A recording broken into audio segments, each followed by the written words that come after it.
Bonsoir Fernando, merci d'être avec nous ce soir.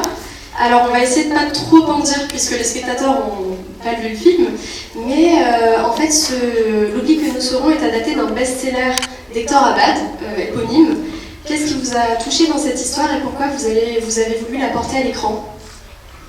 En réalité, le livre m'avait beaucoup touché, beaucoup aimé, mais je n'ai pas voulu le porter à l'écran. Ce que j'ai fait, c'est l'acheter pas mal de fois, dans pas mal de pays, dans des différentes langues, pour les donner à des amis que j'aimais, à des amis qui étaient spéciaux pour moi. Et quelques années plus tard, j'étais approché par l'auteur, par le producteur du film, pour faire le film. Et ma première réaction a été de dire c'est pas possible, on ne peut pas faire ça.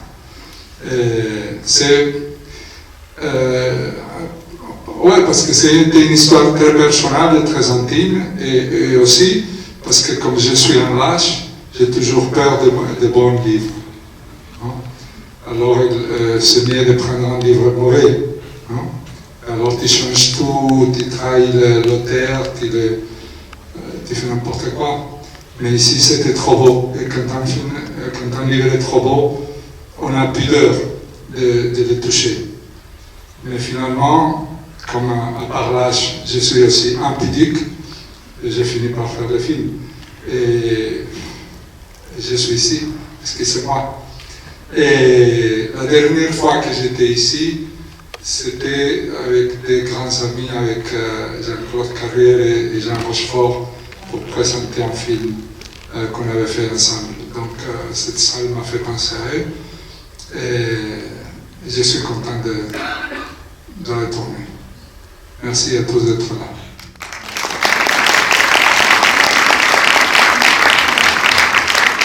Merci à vous. Eh bien, Patrick, peut-être vous pouvez nous expliquer ce qui vous a touché également dans ce scénario, dans ce film, et pourquoi vous avez souhaité le distribuer en France. C'est une très importante question. Non, je crois que la question de ce film, c'est la question du sens qu'a la vie d'un homme, de pourquoi il fait les choses, du combat qu'il mène. Et ce combat, c'est un combat pour les autres. Et je crois que c'est d'abord ça qui m'a touché. C'est la grande leçon de vie de cet homme. Et c'est aussi le désir de ce fils, le regard de ce fils, vous allez le voir, à 2 âges de sa vie, le regard qu'il porte sur son père. D'abord un regard très admiratif sur une éducation qui, dans les années 60-70 en Colombie, n'est pas banale, vous le verrez. Et puis c'est aussi le regard de son fils adulte, qui voit encore son père grandir, mais qui voit aussi voilà, la face cachée de ce père-là, de ce combat jusqu'au bout des choses, et de ce qui un peu va faire qu'ils vont non pas être en conflit, mais en tout cas se frotter l'un à l'autre. Et ça, c'est des choses qui sont formidables. C'est un film très ensoleillé, et en même temps, c'est un film sur une tragédie humaine. Et ça, c'est sur le combat et c'est pour ça aussi qu'on a souhaité qu'Amnesty International France puisse être partenaire de ce film, et c'est le cas.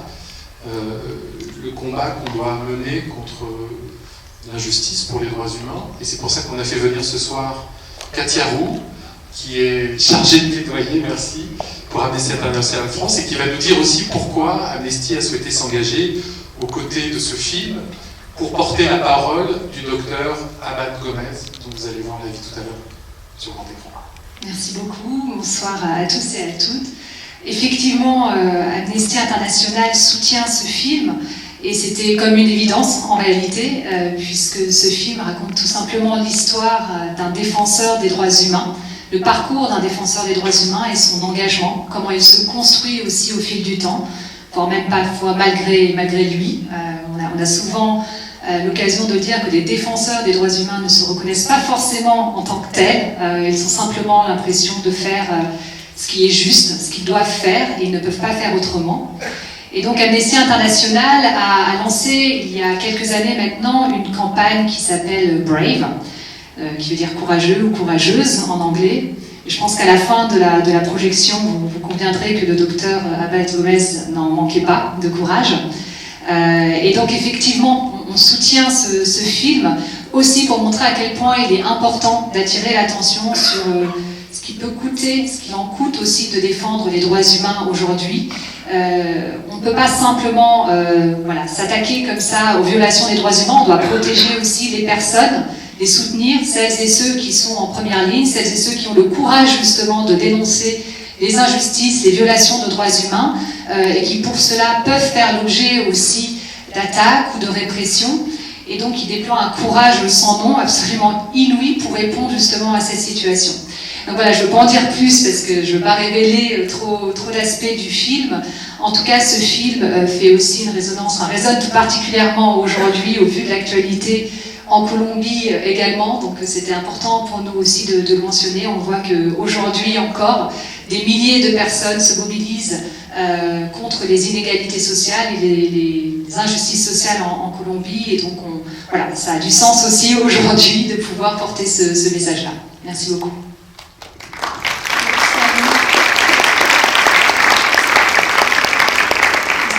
Ajouter un petit mot, peut-être nous parler du casting. Il y a un très beau casting dans ce film. Comment est venue la rencontre, notamment avec l'acteur Javier Camara? Bon, Javier Camara, quand j'ai décidé de faire ce film, la première idée que je me suis dit, dommage que Javier Camara ne soit pas colombien parce qu'il serait l'acteur idéal. Donc, mais je suis parti en Colombie pour faire les castings et trouver tous les acteurs pour le film, inclus les personnages qu'ils jouent dans le film. Les acteurs, comme vous allez voir en Colombie, le niveau des acteurs est formidable. Mais à un moment donné, je me suis dit qu'il me faut Javier, parce qu'il a quelque chose pour moi essentiel du personnage, que c'est sa joie de vivre, son amour à la vie. Son allégresse.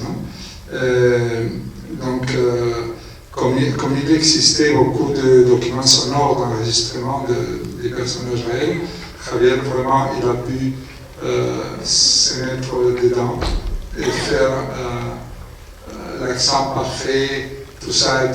En plus, il ressemble pas mal au personnage réel, mais ce qui est le plus important, c'est son rire, son cœur.